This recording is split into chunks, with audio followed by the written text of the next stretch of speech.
Mesdames et messieurs, amis téléspectateurs, je suis très heureux de vous savoir nombreux chez vous. Je me suis déplacé pour le centre du pays et j'ai la joie de vous parler aujourd'hui à partir de Mbuji-Mayi, la capitale mondiale du diamant, comme on l'a dit, mais c'est aussi le chef-lieu de la province du Kasaï oriental. Cette province qui aujourd'hui est au cœur d'une certaine actualité sécuritaire. Nous ne voulons pas des rumeurs, nous voulons des informations exactes. C'est pour ça que nous sommes déplacés. Et je suis avec son Excellence, Monsieur le gouverneur de province, Ngoï Kassanji, que je salue. Honorable, parce que vous êtes aussi honorable, Monsieur le gouverneur. Merci de me recevoir chez vous en ce dimanche matin. Que Dieu vous bénisse pour cela. Voilà. Alors, Monsieur le gouverneur, de Kinshasa, nous apprenons que la ville de Mbuji-Mayi et la province orientale est en état de guerre et que la population est totalement secouée par la traque qui est organisée contre le militaire qui a fui les forces armées. Quelle est la situation générale? Vous qui êtes ici, les gens s'inquiètent, ils pensent que tout le monde est dehors, mais on dit quand même circuler. Quelle est la situation générale, monsieur le gouverneur? Bien, comme vous l'avez vécu, donc vous êtes resté 24 heures dans la ville de Mbuji-Mayi. Je suis certainement sûr que vous avez vu le contraire de toutes ces allégations mensongères. Vous savez, il y a une chose que nous devons décrier dans la classe politique, surtout du côté de l'opposition, c'est les mensonges. On va mentir et c'est pour cette raison que vous voyez, on donne l'image, on vend très mal l'image de notre pays. C'est ce qui a été à la base des déclarations quelquefois de certains chefs d'État comme François Hollande. Il a fait des déclarations avant d'arriver au pays. Il a dit qu'il n'y a pas de démocratie, c'est comme si chaque jour ici on tue, on viole, c'est comme si on ne vit pas normalement. Alors c'est cela que je dois dénoncer. La vie elle est normale. C'est aussi tout à fait normal que les dirigeants que nous sommes, quand il y a une désertion avec circonstances aggravantes d'un militaire, d'un officier, d'un officier, il est tout à fait normal de les traquer et de l'arrêter. Parce qu'il a quitté avec plus d'une dizaine de militaires armés. Alors, il fallait craindre une insécurité, il fallait craindre que ce monsieur s'octroie une portion de terre où il commence à régner en maître, comme c'est le cas au Kivu, dans les Kivu, où nous avons des seigneurs de guerre qui ont des portions de terre, ainsi de suite. C'est une opération que nous menons conjointement, la province du Kasaï occidental, du Kasaï oriental. Il y a les forces de l'ordre de l'autre côté du Kasaï occidental et du Kasaï oriental, et ils mènent ces opérations conjointement. Et on a pris soin de pouvoir, au moyen de vivre des militaires, pour les empêcher de tracasser la population. Et c'est ce qui s'est fait. Donc la traque est dirigée à l'endroit des militaires.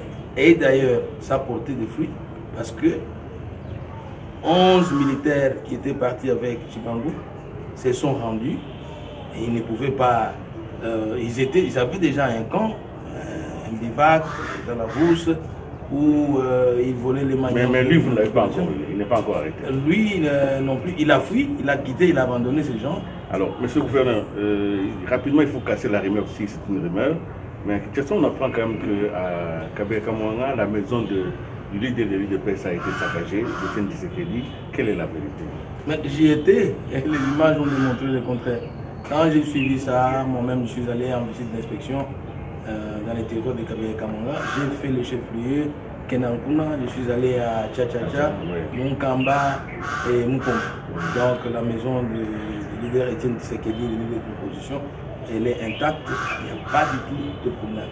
Donc la traque n'est pas dirigée contre Tshisekedi ou ses hommes, mais la traque est dirigée contre un des autres. Donc vous n'allez pas dire que vous êtes en train de vouloir lier la décision de John Chibangu à l'UDPS. Il n'y a pas de lien entre les deux. Bien, nous ne savons pas exactement, les enquêtes sont en cours, il y a eu certainement certaines dénonciations, alors par des personnes arrêtées qui étaient avec Chibangu, ils ont fait certaines déclarations, il appartient à la justice de dire... vous êtes devenu extrêmement prudent, monsieur le gouverneur. Alors, évidemment, je constate aussi que la province est très calme par rapport au bruit qu'on entend à Kinshasa. Mais un constat quand même, je peux dire malheureux, c'est qu'il y a un exode extrêmement important. Beaucoup de camions quittent Mbuji-Mayi pour Kinshasa ou pour Lubumbashi. Est-ce que les Kassaïens ne sont plus contents de vivre dans leur province? Qu'est-ce qui fait qu'il y a beaucoup de jeunes qui quittent la province aujourd'hui? Vous les retrouvez à Lubumbashi, à Kolwezi, à Likasi, vous les retrouvez à Kinshasa, et d'ailleurs même des surnoms aujourd'hui, les Wewa, les Manseba, ça vient effectivement de ce phénomène.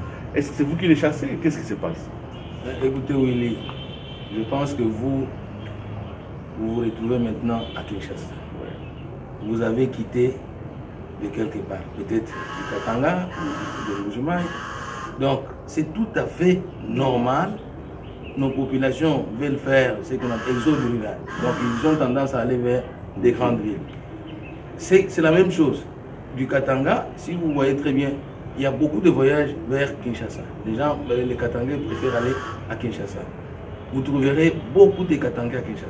Ils vivent à Kinshasa. Ça, c'est tout à fait normal. Je ne sais pas si vous avez vu que la ville ici s'est vidée de ces gens. Moi, je ne vois pas. Donc la ville, elle est la même, la population, elle est la même. C'est normal que des personnes voyagent, il y a des va-et-vient, il y a ceux qui partent, ceux qui viennent. Ici, il y a des Katangais, il y a une grande communauté katangaise qui vit ici. On parle de Tio, là, on dit que la misère est très profonde ici. Ah, vous êtes là, moi je vois tout à fait le contraire. Il y a des personnes, il est aussi tout à fait normal, comme la Bible le dit, que celui qui ne travaille pas ne mange pas. Celui qui ne travaille pas, qui estime qu'il y a la vie ailleurs, il va là-bas. Je suis allé au Katanga, j'ai trouvé certains Kassaïens qui n'avaient pas de quoi faire. Ils vivaient à même le sol. Donc ils sont allés au Katanga, ils ont trouvé le contraire. Donc ils ont pensé qu'il y avait la vie là, ils avaient pensé qu'il y avait la vie là-bas, mais c'est le contraire. Ils cherchaient même le moyen de retourner ici. La vie ici, c'était l'AMIBA, et aujourd'hui, monsieur le gouverneur, l'AMIBA, nous ne savons pas si elle fonctionne, nous ne savons pas si elle est en faillite. Ce qui est vrai, c'est qu'elle n'est plus ce qu'elle était. Vous êtes ici depuis 5 ans, vous devez être le syndicaliste principal de l'AMIBA, qui est l'acteur économique le plus important. Vous avez laissé l'AMIBA s'enfoncer dans la misère. Quel est le problème? Qu'est-ce que vous n'avez pas fait ou qu'est-ce qui doit être fait? Vous savez qu'il y a des réalités qu'il faut affronter. Et ces réalités, c'est quoi? Aujourd'hui, l'AMIBA n'est pas en mesure de faire ce qu'on attend. Il faut certainement la relancer, mais aussi, moi, j'estime qu'il faut avoir plusieurs millions. L'AMIBA a plus de 70 carrés miniers. Elle n'exploite que dans un seul carré minier son polygone, depuis 1960 jusqu'à aujourd'hui. Donc, ces autres carrés miniers sont inexploités. Il faut des jointes peintures, ça va favoriser la création de l'emploi, l'augmentation de la production, et à partir de la production réalisée par ces jointes peintures, ces petites structures-là, ça va aussi donner des moyens à l'AMIBA. L'AMIBA va survivre, comme la GECAMI l'a fait. Malheureusement, on a raté cette chance-là avec les anciens dirigeants de l'AMIBA. Il y a eu BHP Billiton, il y a eu des BIRS qui est venu, qui ont apporté des capitaux, mais on leur a donné les carrés miniers très éloignés, comme BHP Billiton. On lui a donné un carré minier dans la bourse là-bas de Chikapa. Donc il a préféré partir, alors qu'ils avaient des informations fiables où il y avait des carrés miniers qu'ils pouvaient exploiter au profit.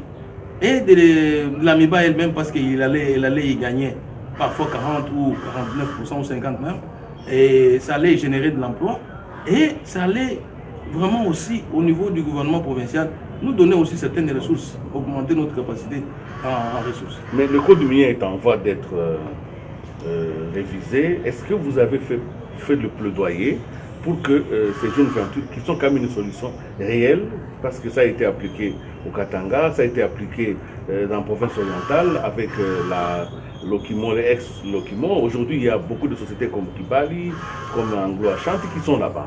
Pourquoi ici? Qu'est-ce qui s'est passé? Quelle est à part la faiblesse des dirigeants eux-mêmes, mais quel est le problème? Pourquoi on ne ferait pas des jeunes ventures pour élever la province? Bien, il y a une politique, il faut appliquer une politique d'ouverture. J'ai échangé avec Madame la ministre du portefeuille à ce sujet.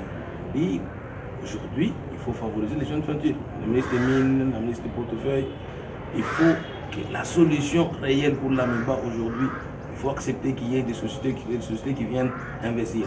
Donc le constat était malheureux parce que nous, on a fait des contacts, on est allé à l'extérieur du pays, on a fait des contacts, il y a eu des sociétés qui avaient désiré investir dans le domaine minier. Mais la procédure est tellement longue que ces sociétés se sont découragées. Il y en a une, heureusement, et on a fait beaucoup d'acrobaties pour qu'elle s'installe. Aujourd'hui, au moment où je vous parle, elle exploite dans la rivière Mbuji-Mayi. Il y a quand même une production. Je pense que c'est une bonne chose qu'il faut encourager. Donc, on a fait des plaidoyers. Je pense que c'est la politique qui sera bien. Vous-même, en tant qu'un ancien opérateur économique, vous avez certainement la même idée sur cette question-là. Je ne peux que vous souhaiter la chance d'aller de l'avant, que ça réussisse. Mais en tant que gouverneur de province, vous regardez votre mandat, vous vous dites, moi, Ngoye Kassan, je suis gouverneur, j'ai bien travaillé, je mérite des félicitations, j'ai mal travaillé, je mérite des désapprobations ou bien j'ai fait ce que j'ai pu. Bien, écoutez, je sais que les défis à relever sont nombreux. Mais au moins, par rapport à notre discours-programme, à notre programme d'action, on a réalisé quand même l'essentiel. L'essentiel, ce n'est pas dire qu'on a tout terminé. On a terminé la misère du peuple, on a réhabilité toutes les routes, mais on a fait l'essentiel parce qu'aujourd'hui, vous pouvez circuler les 4 coins de la province, donc sans problème, de Mbuji-Mayi à Lomela et de Mbuji-Mayi à Luilou, sans beaucoup de peine, beaucoup de difficultés. Donc cela n'était pas le cas avant nous. Aujourd'hui, il y a quand même un peu d'eau. Donc ce n'est pas la situation d'il y a plus de 5 ans. Aujourd'hui, nous avons construit des écoles dans tous les territoires. Ce n'était pas la même situation avant notre avènement. Aujourd'hui, on a équipé les hôpitaux de référence dans tous les territoires. Équipement en radiologie, radiographe, échographe, etc., etc. Donc, on a asphalté des routes, ce n'était pas ce qui existait. Donc, on a quand même rempli notre contrat, mais les moyens dont on avait besoin n'ont pas suivi. Donc, pourquoi? Parce que, vous savez vous-même, nous avons des problèmes de quotité budgétaire. Nous envoie des petites, ça veut dire des petites portions. On ne respecte pas les quantités budgétaires. Voilà un peu quelques difficultés, mais aussi la situation financière. Il y a eu, vous savez, il y a eu crash en 2009. Donc cette situation a affecté également notre pays et notre province. Et voilà les quelques difficultés inhérentes à nos objectifs. Vous dites qu'on peut maintenant circuler dans toute la province. Je vous ai suivi à la télévision hier ici, vous faisiez une itinérance, mais quand même, vous avez quand même reconnu vous-même que vous y êtes allé grâce à la MONUSCO. Est-ce que c'est quand même c'est une bonne chose? Bien, écoutez, il fallait faire circuler tous les territoires du Sankuru et les temps aussi, parce que s'il fallait prendre la route, ça allait mettre beaucoup de temps et que peut-être on ne remplirait pas ces objectifs-là. Donc voilà pourquoi on a sollicité la MONUSCO pour qu'elle puisse mettre à notre disposition un hélicoptère, ce qu'elle a fait. Donc il faut quand même, il est de bon la loi de remercier. Non, c'est vrai qu'il faut utiliser l'ensemble des moyens autour de vous pour faire votre travail. Je ne faisais que vous provoquer. Monsieur le gouverneur, je sais qu'à Kinshasa, il y a une très grande communauté des ressortissants de cette province.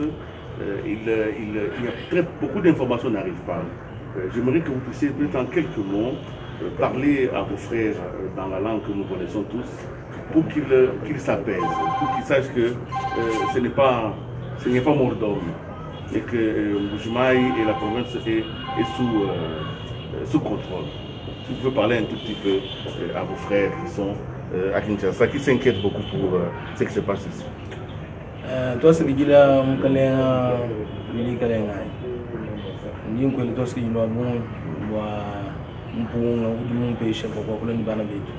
badi miaba mishilishilana badi muchinsansa badi kukatanga ni miaba miko byonso ndi mumaine kwetu kuneku na tetu badi bakula mogulu wa chilu tudi ni malu adikaya kumba na byakula et puis tout tomba malu ha malu abundi dishima ditamba buita bun chidi chenze kan chingani badi bantu bun vile malu habula bafika munem bantu bons bafika munem badi pamba mbone kimu malu no tu imagine kuneka kwena moyi malu onsu manyanka na shimutoka ulimulo munem mukudi atelier wa assainissement wa mai ni mai yani alors mbalo wami discours de ndwane katu fo mamai ni kuneka non plus que le bois bon son tout kadi tout étonné beaucoup mon bon nous dit expertise intervention ya bantu mumone mi fiteni ya kuchin sens donc tout le monde vit mon